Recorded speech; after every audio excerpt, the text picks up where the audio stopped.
Presbitério Freguesia acolhe e saúda a todos que nesta data celebram conosco a ordenação ao Sagrado Mistério do ordenando José Wilson Venâncio. Nós, nesta hora, damos a palavra de acolhida e as boas-vindas aos irmãos das igrejas do Presbitério e das demais igrejas que estão conosco para celebrar esta solenidade. Em nome do Presbitério da Freguesia, nós damos a todos as boas-vindas.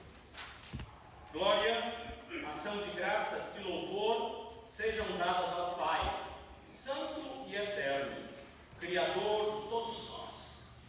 Glória, ação de graças e louvor sejam dadas ao Filho, Santo e Eterno, que nos chama para celebrar a vida. Glória, ação de graças e louvor sejam dadas ao Espírito Santo e Eterno, que nos anima para o compromisso com o reino de Deus. Vamos nos colocar de pé e solenemente louvar o Senhor com o hino de galo.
Feliz aquele cujos pecados Deus perdoa e cujas culpas Ele apaga.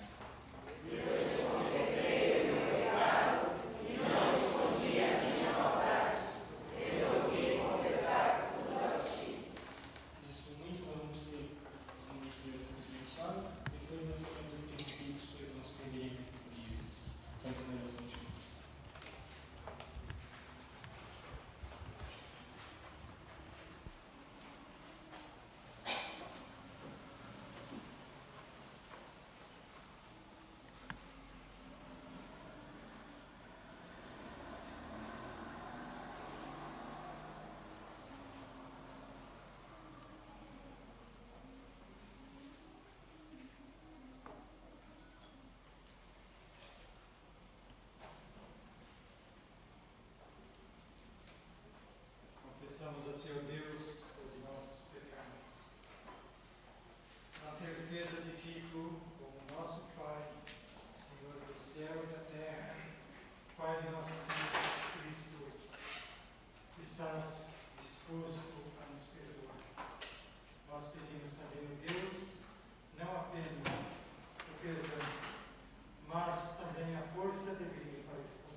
dois presbíteros do seu cargo nos prestigiam nesta noite com sua presença, para no momento oportuno fazer as leituras do Antigo e Novo Testamento. São eles o nosso irmão Azir Garcia, para a leitura do Antigo Testamento, por favor, venha à frente, e nosso irmão Oswaldo Genese, por favor.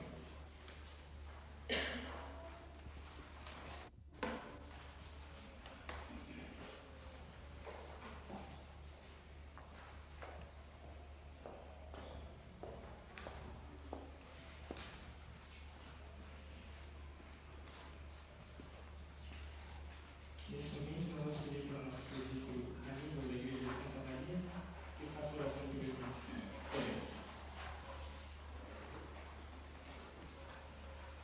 Ó Deus e Pai, somos imensamente agradecidos por essa grande oportunidade, por essa festa, por esse banquete espiritual, do qual estamos participando, de igreja tua, ao Senhor, quando estamos cultuando o teu nome, neste conhecimento tanto ofertas do indicativo e a ordenação do José Wilson no Sagrado Ministério. E agora, Senhor, quando queremos ouvir a tua palavra, ó Pai, que tu estejas iluminando a mente e o coração do teu servo que vai trazer a mensagem, para que ele seja usado pelo Santo Espírito ao transmitir e ao recado aos nossos corações. Que nós, como igreja tua, possamos estar também com os nossos corações preparados, não apenas para ouvir, para entender tua palavra, mas também para praticá-la, para vivenciá-la e assim, Senhor, como servos teus, como igreja tua, nós possamos estar preparados pela tua palavra para testemunharmos o teu nome, o nome do Senhor Jesus, em todos os momentos e em todas as circunstâncias da nossa vida. Ouve-nos, ó Pai, e aceita a nossa gratidão por tudo. Nós oramos em nome de Jesus. Amém.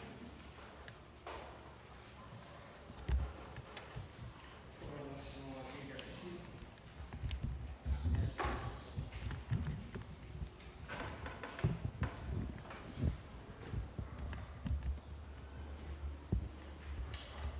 Ezequiel 2:8.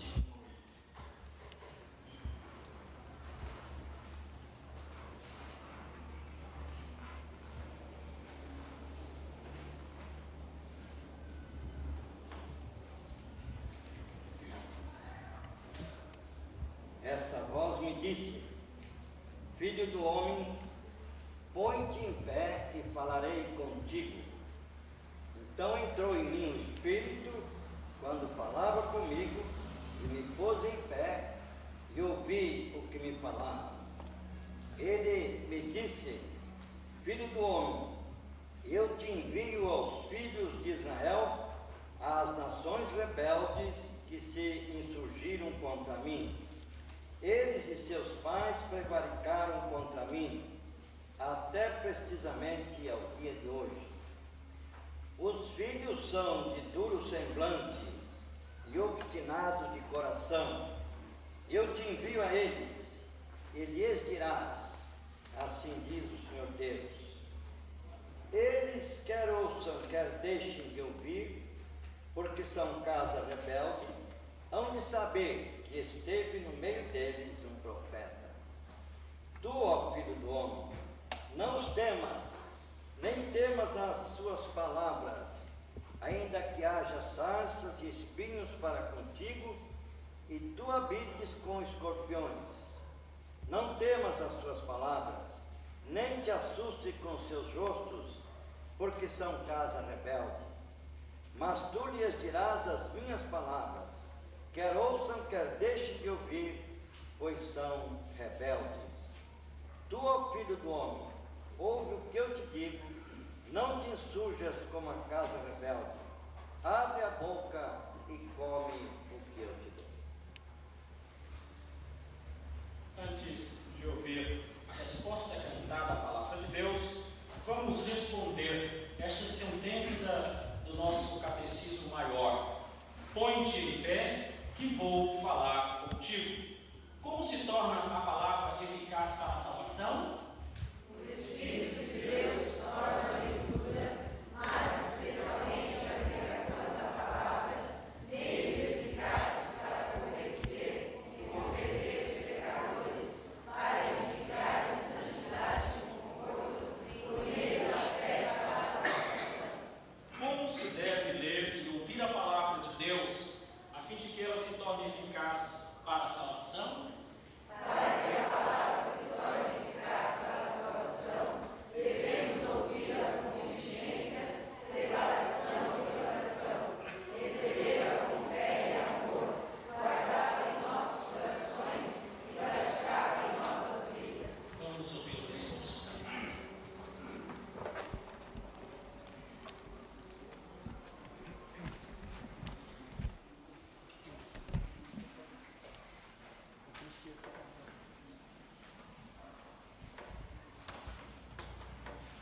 a leitura do Novo Testamento.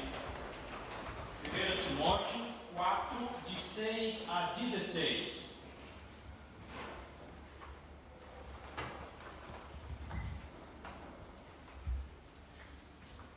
Expondo estas coisas aos irmãos, serás bom ministro de Cristo Jesus, alimentado com as palavras da fé e da boa doutrina que tens seguido. Mas rejeita as palavras profanas e de veras caduca. Exercita-te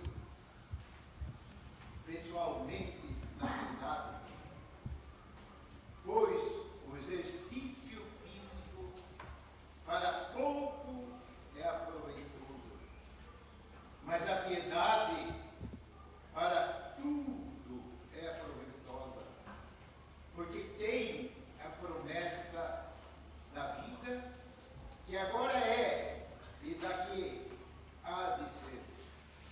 Fiel é a palavra e digna de toda inteira aceitação.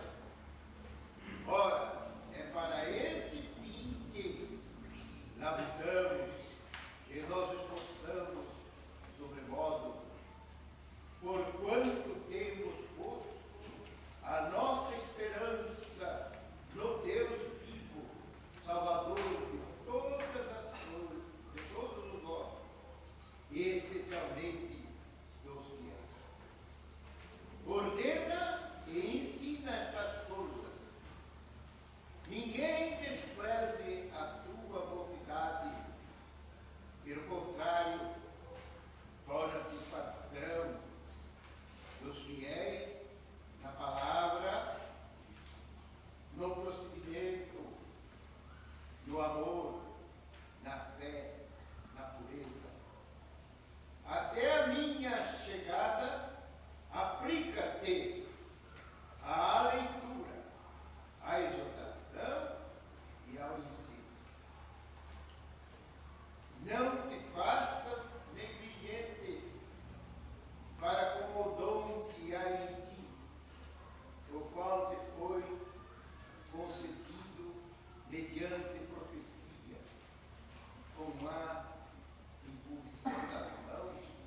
presbítero Francisco de Almeida, os reverendos Cleide Moraes Paloni, presidente do presbitério, e o reverendo José Sanches Valerro Neto, que não se encontram presentes, formam a comissão de ordenação.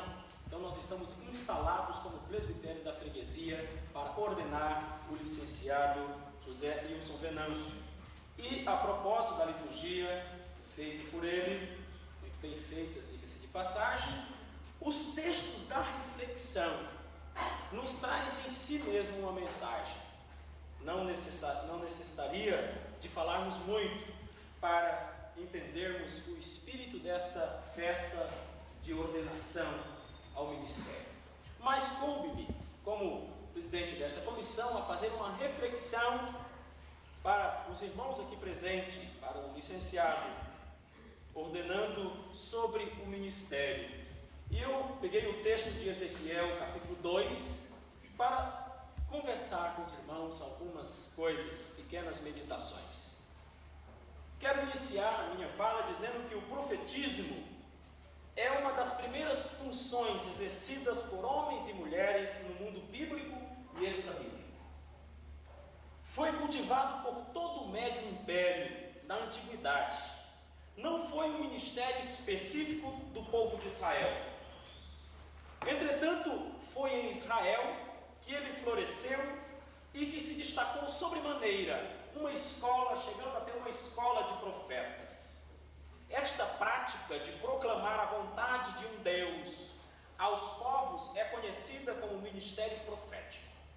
As diferenças encontradas de um povo para outro se concentram basicamente no teor de cada mensagem, do conteúdo da mensagem profética. Vemos na Bíblia o profeta Elias lutando contra os profetas de Baal. Ali apenas o que estava em jogo era a palavra, o teor da mensagem profética proferida por Elias e pelos profetas de Baal. Para o povo bíblico, profeta é o homem ou a mulher que, enviado ou chamado por Deus, apresenta uma mensagem ao povo. Uma mensagem que está em tudo ligada ao contexto do seu povo, a uma situação relacionada a uma situação política, social, econômica e religiosa. Em nenhum momento a mensagem profética do Antigo Testamento esteve dissociada da vida do povo. Por isso, Israel não fazia esta distinção em vida política e vida espiritual. Para o povo de Israel, o homem era todo um ser que falava das bênçãos de Deus para a vida do homem. Por isso, podemos comprovar esta proposição ao relembrarmos o tipo ideal de Messias esperado pelo povo de Israel. Esperavam um líder político, um salvador que lhe restaurasse por completo, um homem que pudesse libertá-los da sua má sorte, que assumisse o controle político e religioso da nação. Um continuador do saudoso império davídico. Davi foi o grande rei, ungido por Deus, portanto, o Messias, o Salvador, deveria vir da família de Davi, o grande rei, o grande homem que dominou o povo de Israel. A mensagem profética foi em tudo e em todo tempo um chamado ao arrependimento, ou um pedido para o povo voltar-se para Deus e olhar o passado, uma constante reflexão da situação que o povo passava, o povo passou, passava e poderia passar. Por isso, o credo do hebreu era apenas isso: lembra-te do teu Deus que te tirou da terra do Egito e das mãos de Faraó. Este era o credo do hebreu, este era o credo daquele povo que tinha passado por esta experiência. Assim, a mensagem profética constituiu-se num chamado, uma lembrança da aliança feita e celebrada no deserto entre Deus e o seu povo. O profeta era a memória do povo, a memória viva, a memória que relembrava os acontecimentos do povo e dizia: se vocês não andarem pelos caminhos que Deus vos ordena, vocês passarão por isso e por aquilo. Nesta perspectiva, o profeta era a memória do povo, chamado e enviado para entregar uma mensagem de Deus ao seu povo e lhe avisar dos seus descaminhos. A palavra profeta no Antigo Testamento, na língua hebraica, que foi traduzido para o português, que nós temos aqui no português, este texto foi escrito em hebraico. E duas palavras ressaltam para nós que foi traduzido como profeta. A palavra profeta, o primeiro termo que significa profeta em hebraico, é um termo que significa o porta-voz, o pregador, o proclamador. E o segundo termo significa o vidente, aquele que vê, aquele que percebe, aquele que olha, aquele que decodifica, aquele que interpreta, aquele que olha a situação e a partir dela fala ao seu povo. O vidente, pessoas ou grupos, estiveram alguns momentos relacionados nos momentos do culto com uma mensagem de êxtase. Arrebatamentos entusiastas levantavam as pessoas e elas ficavam possuídas de Deus e em êxtase proclamava a palavra do Senhor. Então temos dois tipos de profeta no Antigo Testamento: aquele que, cônscio da sua razão, na sua racionalidade, proclama a palavra de Deus, prega, porta-voz. E temos aquele que era arrebatado com êxtase e passava por uma experiência e assim falava ao povo daquilo que Deus queria.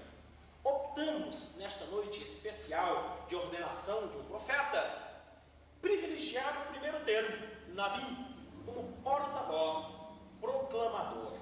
Aqui especificamente, profeta é o homem que no uso da sua razão recebe e transmite a mensagem de Deus, como dissemos neste texto do nosso catecismo, como deve ler e ouvir a palavra de Deus, a fim de que ela se torne eficaz para a salvação. Para que a palavra se torne eficaz para a salvação, devemos ouvi-la com diligência, preparação e oração, recebê-la com fé e amor, guardá-la em nossos corações e praticá-la em nossas vidas. O profeta é este que está imbuído desta responsabilidade, que recebe e transmite a mensagem de Deus em seu estado normal, fora de qualquer transe estático. Proclama de maneira clara, depois de interpretar a palavra de Deus, os anseios de Deus para o seu povo, os benefícios de Javé para o povo do deserto. Mantém o povo ligado ao pacto. Não podemos perder de vista o pacto com Deus. E o profeta é aquele que chama a esta lembrança, a esta memória. Deus no passado fez um pacto com o povo. E hoje o pacto, a nova aliança, o Cristo Salvador está ao nosso lado. É o profeta que relembra, que rememoriza na mente e no coração do povo estas palavras de salvação. Portanto, irmãos, o profetismo de Israel se destacou por anunciar uma mensagem poderosa, o agir de Deus na história humana e na história de uma nação fraca e sem méritos como era o povo de Israel. O profetismo de Israel falava do futuro. Sim, profetismo é falar das coisas que vão acontecer. Porém, esta mensagem estava vinculada, vazada no presente do povo, ou seja, tinha que ser contextualizada. O futuro aconteceria a partir do presente, das consequências do nosso presente, o futuro se daria. Por isso, o futuro começa hoje. O futuro da profecia era hoje de Israel. A base da visão do futuro, da predição, eram as consequências da situação injusta do presente no meio do povo. Assim sendo, a mensagem de Deus, anunciada pelos profetas, só podia ser entendida a partir dos acontecimentos do contexto daquele povo. Isso nós podemos atestar na Bíblia. Quando profetizam o exílio, é a partir de um problema social, de um problema político, de um problema religioso que o povo está passando. E aí o profeta diz: se vocês não se arrependerem, não voltarem para Deus, acontecerá o exílio. O profeta não era apenas um vidente que estava vendo o exílio e o povo lá na Babilônia sofrendo, mas era sim um homem cônscio da sua razão, que poderia olhar pelos acontecimentos e, guiado por Deus, Deus transmitia ao seu povo, dizendo: volta-te para o pacto, pois vocês serão uma nação dominada, estéril e sem vida. À luz desses textos e deste breve esclarecimento, deparamos com o texto lido de Ezequiel, que narra a vocação e o chamado de um homem para exercer este ministério, o ministério profético.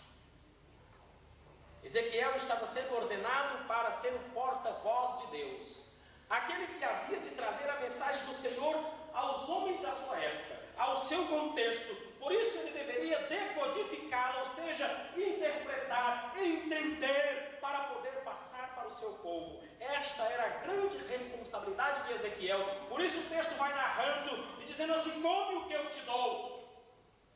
E diz mais à frente que Ezequiel comeu o rolo, simbolicamente, e era doce na sua boca. A palavra de Deus é doce para o profeta. Agora a palavra do profeta às vezes não é doce para o povo, porque o povo está em desordem nos descaminhos. E aí o profeta é chamado para falar, e ai dele se calar. Aconteceu com muitos profetas que calou, e Deus usou outras pessoas para evangelizá-lo, como Jonas, Deus usando os marinheiros para evangelizar. Assim, irmãos, vejamos 3 exigências muito rápidas desse texto, pré-requisitos de Deus para o ministério profético. O primeiro é disposição. Põe-te em pé, Ezequiel, e falarei contigo. Estar em posição de luta, estar diante de Deus erguido, na frente de Deus, pronto para a batalha. E Deus não poderia chamar Ezequiel assentado em posição não muito cômoda para receber um comissionamento, porque a tarefa de Ezequiel era difícil. Diz: eu vou enviar a uma nação rebelde, a um povo rebelde. Dizia na quinta-feira, falávamos sobre esse mesmo texto, que nós fomos enviados a uma nação rebelde, a um povo rebelde. E esta história de que a igreja santa, pura, imaculada, nós vamos para a igreja, irmãos, reverendo, futuro reverendo, você vai para a igreja santa e lá você não vai ter problema. Este evangelho não é o de Jesus Cristo. Nós vamos para o meio do povo, e no meio do povo tem gente rebelde, e no meio do povo nós vamos sofrer. Se quisermos falar a palavra de Deus, se quisermos comer e que seja doce esta palavra e dizê-la, nós vamos sofrer. Então este é o primeiro comissionamento e a primeira exigência, pré-requisito: põe-te em pé, esteja disposto para eu falar contigo. Diz que o Espírito do Senhor entrou em Ezequiel e colocou-o de pé, e ele recebeu o seu comissionamento. Quando nós vamos examinar um candidato para o ministério, no presbitério passa por uma porção de coisas, e é sabatinado, e ele sofre no presbitério, e nós fazemos pergunta, e ele vai para o seminário, fica 5 anos, e volta para o presbitério, mais uma bateria de testes, de pregação, de luta, e vai para a licenciatura e volta até este momento. A preparação, o colocar-se em pé na frente de Deus para o exercício profético. Outro pré-requisito é a fidelidade. Diz Ezequiel: não seja rebelde como a casa rebelde. Seja fiel. Come o que eu te dou. Não se iluda.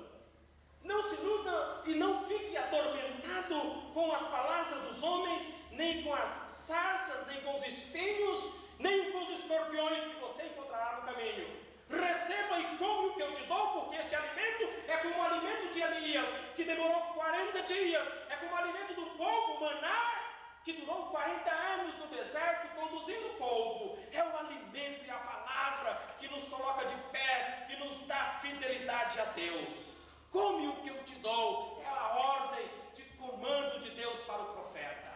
Tem que ser a palavra de Deus o alimento do profeta, porque senão ele vai ser enganado pelas palavras que estão por aí, e vão falar, e vai falar outras palavras que não é a palavra de Deus. Às vezes porque é melhor, às vezes porque é conveniente, às vezes faz como profetas que vendiam o seu ministério para dizer ao rei: não vai acontecer nenhum exílio, não vai acontecer nenhum problema, o Senhor vai ter vitória. E o rei ia e dava, numa linguagem bem simples, com os burros na água, porque era profecia falsa, se enganou, não comeu a palavra, não comeu o livro e não se tornou doce, foi amargo como fel, como caiu no seu ventre. O terceiro pré-requisito, irmãos, é a persistência. O profeta tem que ser persistente. Na primeira investida, e a gente tem um modelo em Jesus, quando Jesus recebeu o Espírito Santo e o batismo e foi para o deserto, houve a tentação. E Jesus respondeu com a palavra profética. E Jesus respondeu com a palavra dizendo: arreda-te de mim, Satanás. E não cedeu, respondendo com a palavra de Deus. Persistir, viver em persistência, viver na presença de Deus ainda em meio a escorpiões, em meio a sarça, em meio a espinhos. Não temas as suas palavras, nem te assuste com os seus ossos, porque são casa rebelde. Mas tu dirás as minhas palavras, quer ouçam ou quer deixem de ouvir, hão de saber que no meio deles houve profeta, esteve profeta. A persistência, o falar, o proclamar a mensagem de Deus, a tempo e a fora de tempo, em condições ou fora de condições, são pré-requisitos de Deus, irmãos. Estar de pé, fidelidade e persistência são três características e pré-requisitos de um profeta. Nesta noite tão singular, onde vamos ordenar um profeta, esperamos que seja um profeta e vamos enviá-lo ao meio do mundo, para as igrejas, para os hospitais, para o mundo. Como dizia o Wesley, a minha paróquia é o mundo.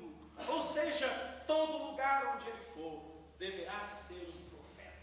Falar a palavra de Deus. Este texto nos é muito especial. A vocação de Ezequiel.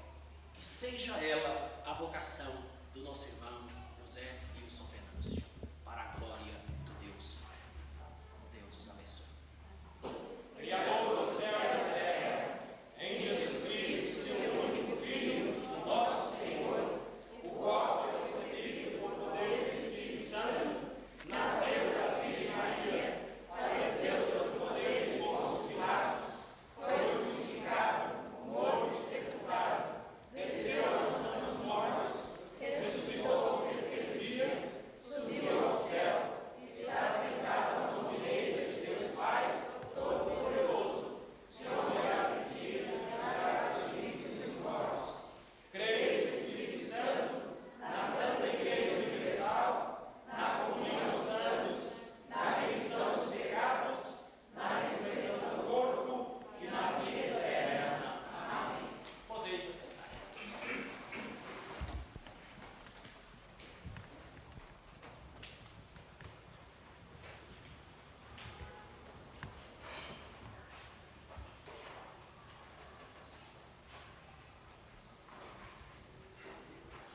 Irmãos, o presbitério da Freguesia, reunido na sua reunião ordinária próxima passada, decidiu ordenar ao Sagrado Ministério o que faremos nesta cerimônia o licenciado José Wilson Venâncio.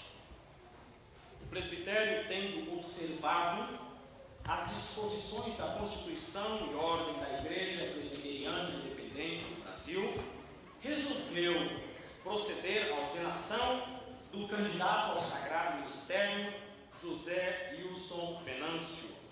Tendo sido convidado o presbitério, através da comissão composta pelo reverendo José Rubens Lima Jardilino, relator, pelo reverendo Cleide Moraes Paloni, presidente do presbitério, pelo reverendo José Sanches Valenco Neto, pelos presbíteros Darli Alves, presbítero Francisco de Almeida e presbítero Moacir Bem-vindo,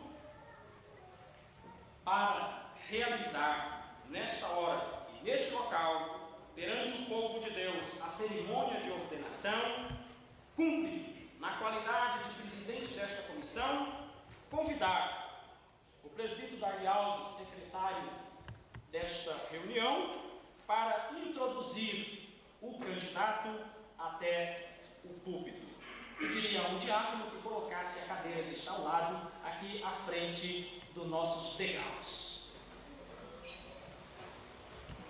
Vamos ficar de pé quando ouvimos o órgão receber o candidato ministro.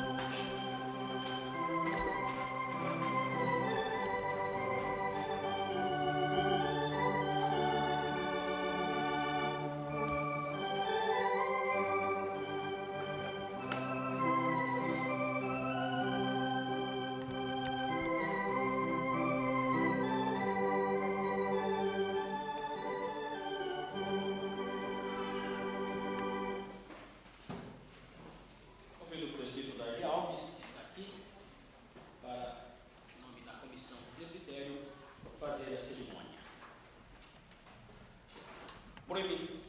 Proeminente é na Igreja de Cristo o lugar do ministro da palavra. O oficial consagrado pela Igreja para dedicar-se normalmente ao exercício exclusivo de suas funções eclesiásticas, isto é, ao ensino, à celebração de ofícios religiosos e ao governo, tendo como função privativa ministrar os sacramentos, invocar a bênção e podendo exercer funções extraordinárias que os concílios lhe atribuírem. O seu ofício é o primeiro na igreja, em dignidade e utilidade. É realmente um dia festivo, quando a igreja separa seus filhos, jovens e fortes, entusiastas e prontos ao sacrifício para a sua missão, cheia de glórias e de espinhos, que concorre de maneira tão feliz para levar até o mais distante e longínquo lugar a palavra de Deus, os filhos transviados.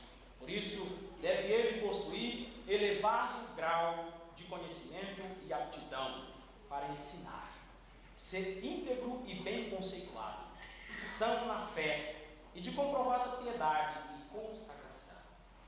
Convido o licenciado para sentar-se e ouvir as solenes instruções. Estas são as palavras da Constituição e ordem, mas é útil que também ouçamos as palavras das Escrituras. Podeis assentar, meus irmãos. É necessário, pois, que o bispo seja irrepreensível, esposo de uma só mulher, discreto, sóbrio, circunspecto, hospitaleiro, capaz de ensinar, não dado ao vinho, nem espancador, mas moderado, inimigo de contendas, não cobiçoso, e que saiba governar bem a sua casa, tendo seus filhos em sujeição com todo respeito. É necessário que ele tenha bom testemunho dos que são de fora, para que não caia no opróbrio e no laço do diabo. Expondo estas coisas aos irmãos, serás um bom ministro de Cristo, José Wilson Venâncio, alimentando com as palavras da fé e da boa doutrina que tens seguido até o dia de hoje.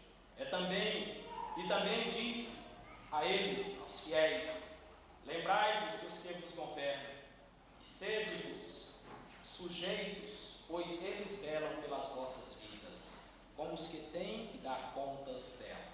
Obedecei-lhes, para que isto façam com alegria e não gemendo, pois isto é uma causa sem proveito para vós. Vamos fazer uma oração neste sentido, e eu quero convidar a nossa irmã, a mãe do José, para fazer esta reunião. Colocamos-nos de pé e oremos ao Senhor.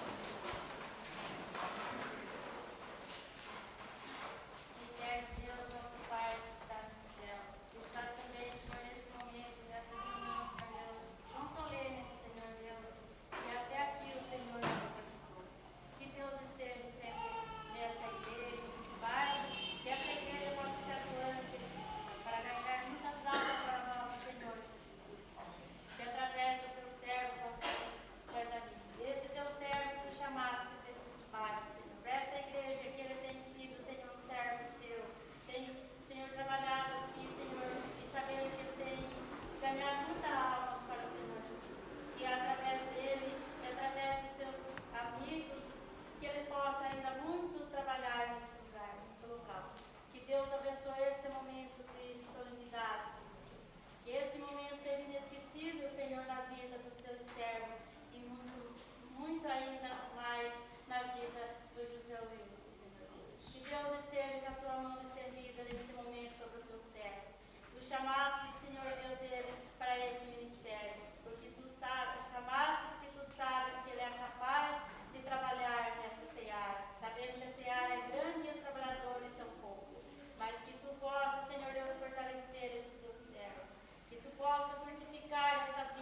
Evangelho. Nesta hora de sagradas emoções, de alegrias e esperanças, dá uma bênção especial ao teu servo e vai assumir as responsabilidades de votos que são o penhor de sua obra futura. Abençoa a igreja que o ordena e faz que a cerimônia de hoje possa ter um alto significado em sua vida e seja uma bênção para a extensão do reino de Cristo. Por amor do teu Filho Jesus é que nós oramos. Amém. Vamos ouvir agora solenemente a proclamação e a confirmação e a declaração da fé do candidato, que foi feita segundo a declaração da Igreja Presbiteriana Independente do Brasil. Ele vai ficar de frente à congregação e vai declarar em quem ele crê. De frente à congregação, a congregação pode se colocar em pé.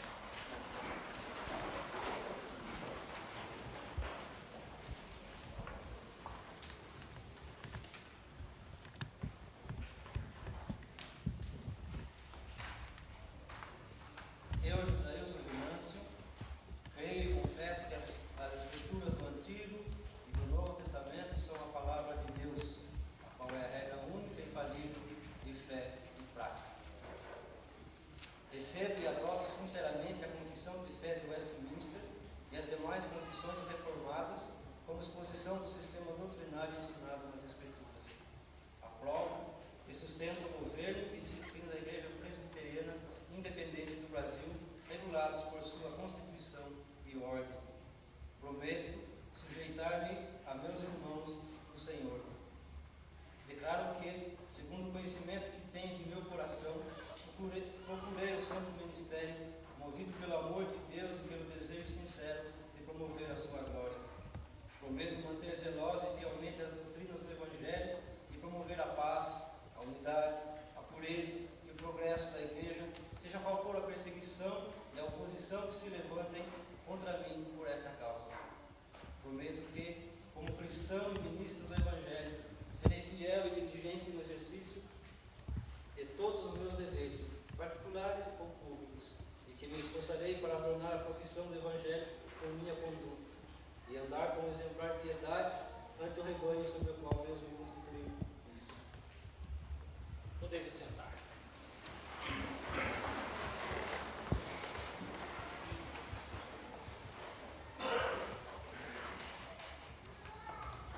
Este momento significante, nós, como ministro do Evangelho, passamos assim, como símbolo do trabalho e como símbolo do exercício pastoral, a toga e vestindo o candidato para a ordenação. Tu, pois, cinge os teus lombos, levanta-te e diz-lhes tudo quanto eu te mandar.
presbíteros, por favor, os presbíteros em disponibilidade, todos os presbíteros em disponibilidade na ativa desta igreja ou de outra igreja poderão fazer parte desta ordenação. Reverências, Silvio.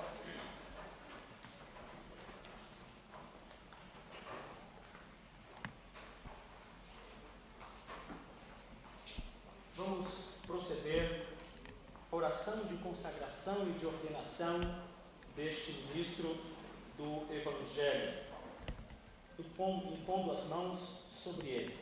Vou esperar o presbítero James para fazer este ato. Deus de providência, Pai de bondade, que fundaste tua igreja para ser grande instituição material, que abrigasse os desalentados, inspirasse os que têm fome e sede de justiça. Louvado sejas porque destes aos filhos do homem, com todas as suas fragilidades, a honra sem igual de colaborar contigo na obra redentora. Louvado sejas porque, para a realização desta obra inefável, instituíste o ministério da igreja, para que se voltam as glórias, as doçuras, mas também as provações e angústias multiplicadas da missão de orientar e servir os seus irmãos. Damos-te graça pela solenidade de ordenação do teu servo, José Wilson Venâncio, para esse ministério sagrado. E pomos sobre eles as mãos do presbitério, promessa e votos de que tu os separarás com a tua graça e o teu Santo Espírito para a sagrada vocação. Unge-o agora com o óleo sagrado.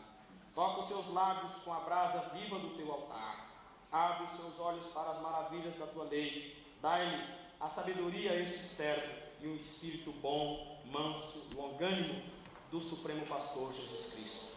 E dá que o novo ministro seja decidido a cumprir os votos graves e soleníssimos que o separem para o exercício de uma vocação que é tua, que desejamos seja para a tua glória e para o louvor do Filho, do Espírito Santo, agora e sempre. Amém.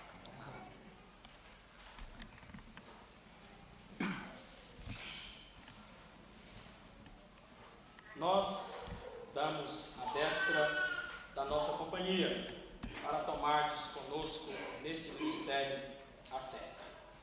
Os irmãos poderão cumprimentar o reverendo José Wilson Venâncio.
Deus te abençoe.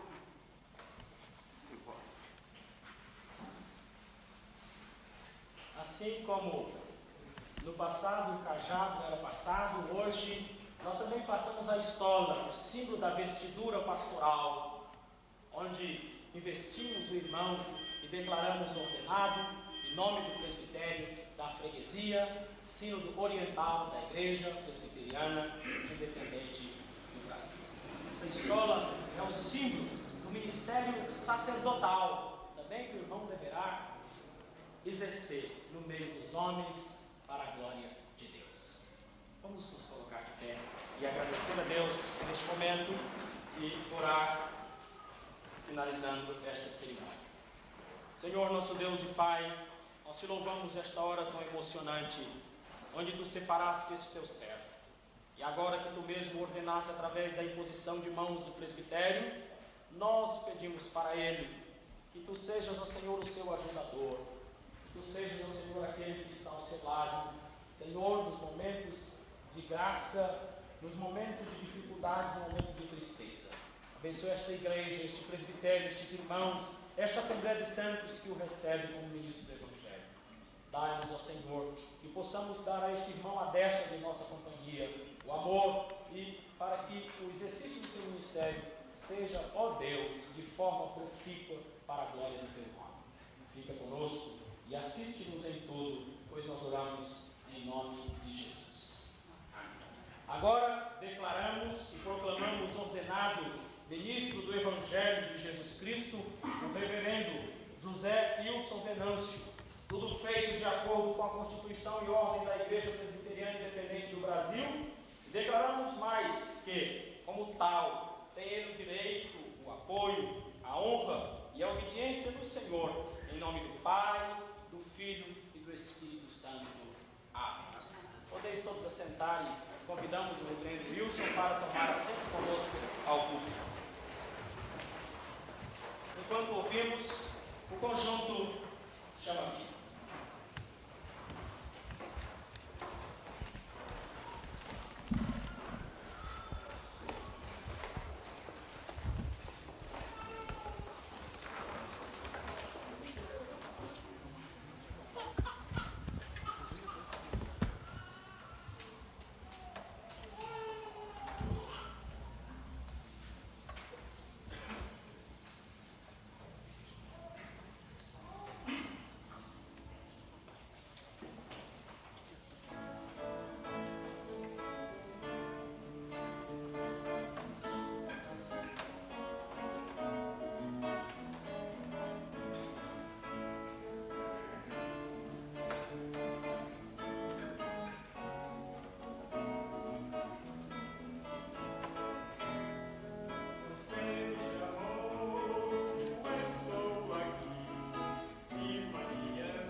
Para fazer a parênese, convite ao nosso irmão José Wilson, o reverendo Lísias de Oliveira dos Santos. O reverendo Lísias, acho que muitos conhecem, é pastor da igreja, da sexta igreja de Sorocaba, presbitério de Sorocaba, e é professor do Seminário Teológico de São Paulo. O reverendo Lísias é nosso amigo e nós estamos muito felizes em recebê-lo em nossa comunidade. Nós damos a palavra e as boas-vindas ao reverendo Lísias e todas as suas ovelhas que estão conosco. Ele tem a oportunidade de falar neste momento para o seu afiliado.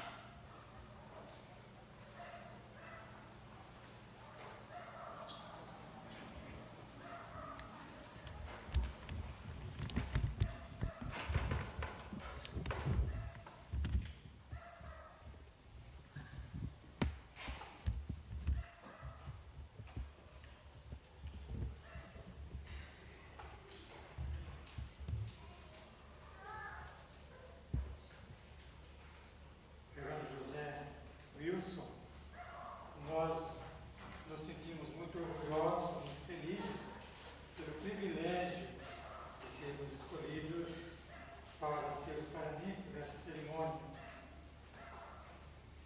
E na qualidade de paraninfo, nós queremos dizer ao irmão que pretendemos então levar bem a sério este convite e dizer que a nossa participação não vai se limitar apenas a este momento, a esta palavra, mas nós queremos dizer que estaremos então à disposição do nosso irmão, como irmão mais velho, no pastorado, no trabalho do Senhor, à disposição para aquilo que pudermos e naquilo em que pudermos ajudar em termos de orientação, de troca de experiências, de ajuda mútua, para que assim possamos continuar esse laço de amizade e também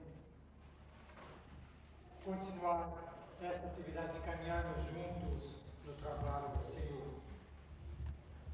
A palavra parêntese significa exortação. Só que a palavra exortação, no contexto das igrejas atualmente, mudou um pouco de sentido. Ela adquiriu mais um aspecto negativo. Quando alguém fala que vai exortar, nós já imaginamos que essa pessoa vai ficar brava com alguém.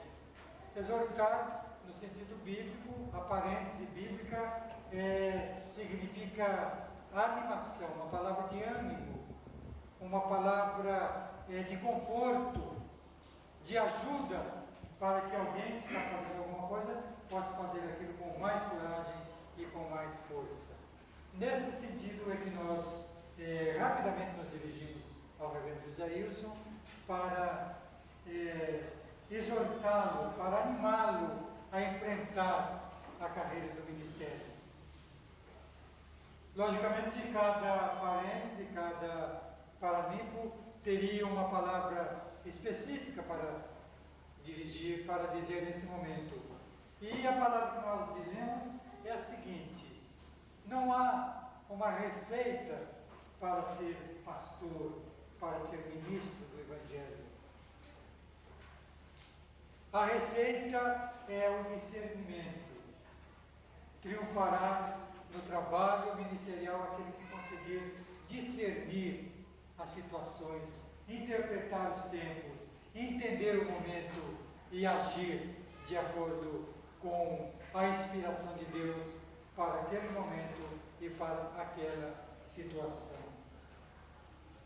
No mesmo dia, 11 de janeiro, só que alguns anos atrás, em 1960, nós também fomos ordenados. E pensando naquela ocasião, pensando agora, nós podemos dizer ao José Wilson que ele está iniciando o seu pastorado numa situação bem diferente, num contexto bem diferente. E se nós disséssemos para o José Wilson aquilo que nós sentimos quando nós fomos ordenados, as nossas expectativas, a nossa visão de ministério, talvez seria de pouco proveito por causa das grandes mudanças operadas desde aquela parte até agora. Por isso queremos apenas deixar algumas pistas muito rápidas para o nosso irmão. No que diz respeito à fundamentação do ministério e também à fundamentação religiosa do ministério, uma coisa nós achamos que é certa. No momento atual, além de todos aqueles fundamentos que têm embasado, que têm mediado a vida cristã, fundamentos de origem filosófica, a verdade, a justiça, a eternidade. Ultimamente, quer seja qual for nosso posicionamento teológico, ultimamente tem entrado para ficar novos elementos, novos fundamentos, e fundamentos mais ligados à vida do povo em sociedade. Hoje é preciso que se reconheça que, para uma boa interpretação da vida religiosa, do caminho religioso do povo, tem que se levar em conta elementos relacionados à vida econômica, relacionados à vida política, relacionados à vida em sociedade, à vida cultural do nosso povo. Se nós desprezarmos a importância desses elementos, possivelmente não conseguiremos realizar um bom pastoral. Do ponto de vista da pastoral propriamente dita, pelo menos no seu início, o reverendo Josailson irá iniciar aquilo que é chamado de uma pastoral urbana, e bem urbana, trabalhando na grande metrópole da América do Sul. Todavia, existe uma verdade também. Nós havíamos pensado já em falar a respeito desse assunto, mas no caminho em conversa, o reverendo Josailson já nos antecipou, dizendo que na sua comunidade existem pessoas que vieram de diversos lugares, de diversas partes do nosso Brasil. E é exatamente esse aspecto que deve ser levado em conta se nós quisermos fazer um pastorado eficiente nos grandes centros urbanos. Nós, brasileiros, que moramos nas grandes áreas urbanas, guardamos nos nossos corações as raízes do campo, as raízes das pequenas cidades. Isto significa dizer que nós temos sentimentos bucólicos, nós temos sentimentos ainda que não se identificam com a vida de uma grande metrópole. E tudo isso deve ser trabalhado, deve ser vivido. O Ministério Urbano, numa cidade como São Paulo, deve levar em conta também as raízes do campo, para que possamos viver este Evangelho de Jesus Cristo, que viveu nas regiões remotas da Galileia. E uma última observação apenas, reverendo Josailson, nós queremos deixar, com respeito a essa questão de discernimento, no que diz respeito à diversificação, e às vezes diversidade também, das igrejas, das religiões, das opiniões teológicas, das celebrações litúrgicas, das ênfases missionárias, educacionais e tudo isso. Um dado que existe e que veio para ficar é o seguinte: no meio de todas essas diferenças, atualmente a identificação, a união das experiências religiosas está se definindo por se fazer num ponto comum, um ponto de trabalho, um ponto de necessidade. Para ser bem claro, o ecumenismo já não assusta mais tanto como antigamente, porque o ecumenismo agora não está mais não está mais tomando por base as diferenças teológicas, doutrinárias, filosóficas, mas o ecumenismo agora está se desenvolvendo mais como forma de se unir em torno de um trabalho comum, forma de enfrentar os grandes desafios do mundo, forma de enfrentar os grandes problemas que atingem a humanidade. É diante desses grandes problemas que todos têm que se unir, seja qual for a sua religião, qual for a sua convicção, qual for a sua esperança. O povo unindo-se em torno dos grandes temas, diante dos grandes desafios, diante das grandes encruzilhadas, para que esses desafios tornem-se maiores do que as nossas diferenças e possamos realizar a obra de Deus. através do discernimento do nosso irmão, ele irá descobrir outras verdades, outros pontos comuns. Queremos deixar apenas estes 3 dentro da nossa parêntese como um exemplo, como um ponto de partida para que o reverendo José Wilson continue descobrindo os pontos-chave, as encruzilhadas, os momentos decisivos para a realização do seu ministério. Que Deus o ajude, que seja muito feliz, que Deus possa acompanhá-lo durante toda a sua vida. Nós agradecemos também ao reverendo José Rubens de Aguilinos e a igreja que nos acolhe nesse momento, que essa igreja, com o seu pastor e que todos nós aqui que representamos a comunidade evangélica, sejamos abençoados também.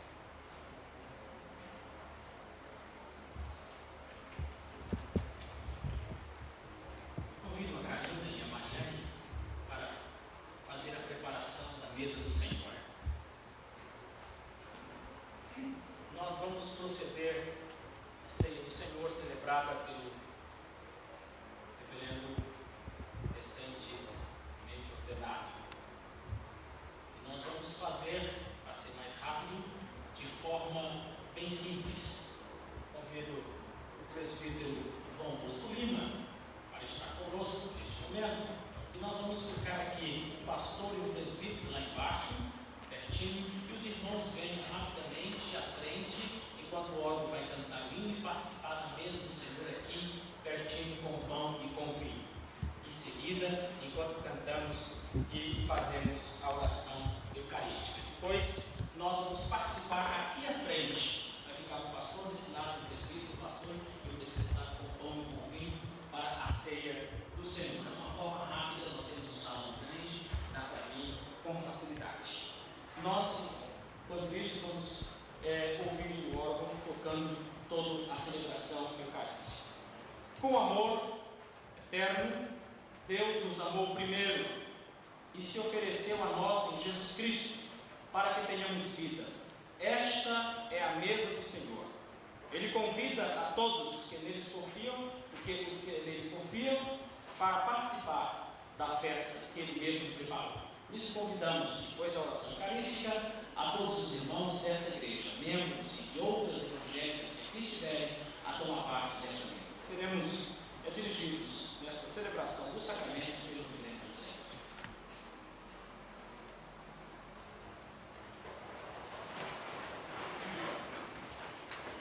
Elevemos os nossos corações.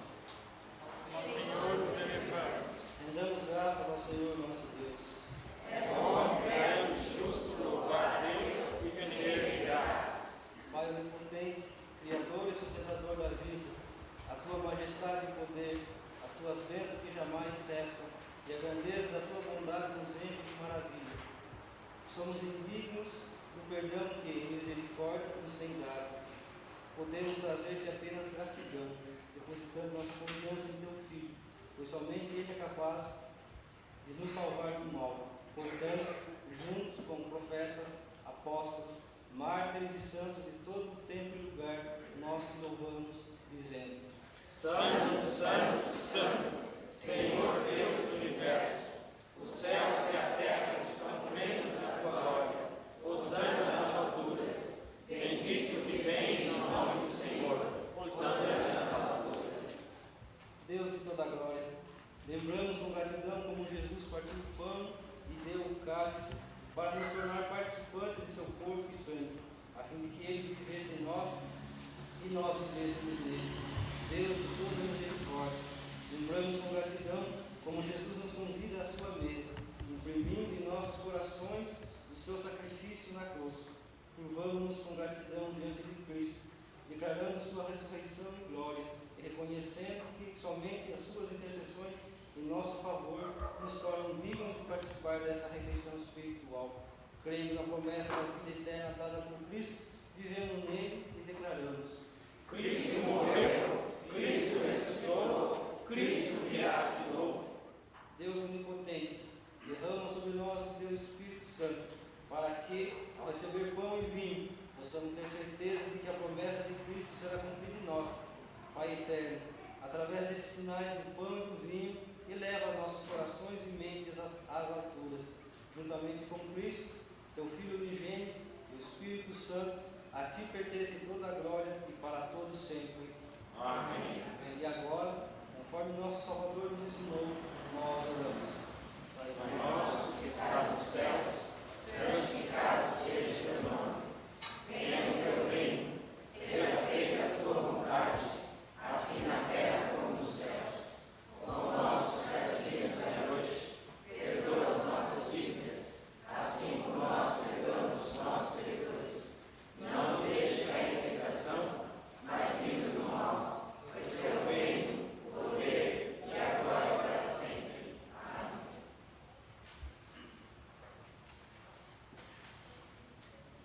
O Senhor Jesus, na noite que foi traído, tomou do pão e, tendo dado graças, o partiu e disse: Isto é meu corpo que é dado por vós.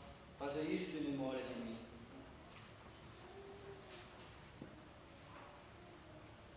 Por semelhante modo, após haver ceado, tomou também o cálice, dizendo: Este cálice é a nova aliança no meu sangue. Bebei dele todos.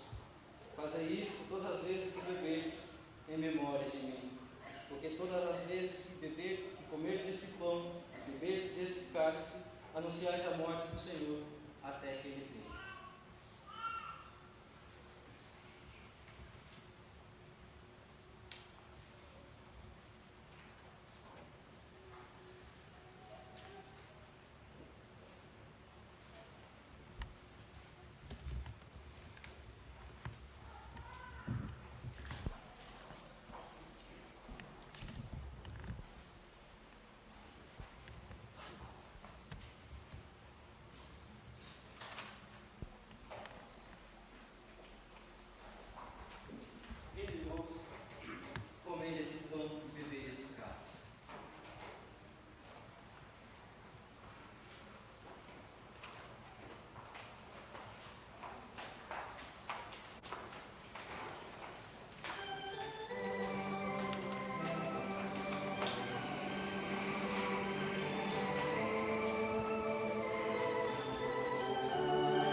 depois de aliciado, o Senhor Jesus, com seus discípulos, cantou o hino, e diz o texto que saiu. Vamos colocar e, na solenidade deste ato, cantar o hino que invoque, que chame, que diga que Jesus voltará um dia para participarmos deste banquete com ele. De pé, cantemos o hino de cá.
Demonstremos a nossa fé na prática do bem e sejamos testemunhas de verdade por vidas santas e íntegras.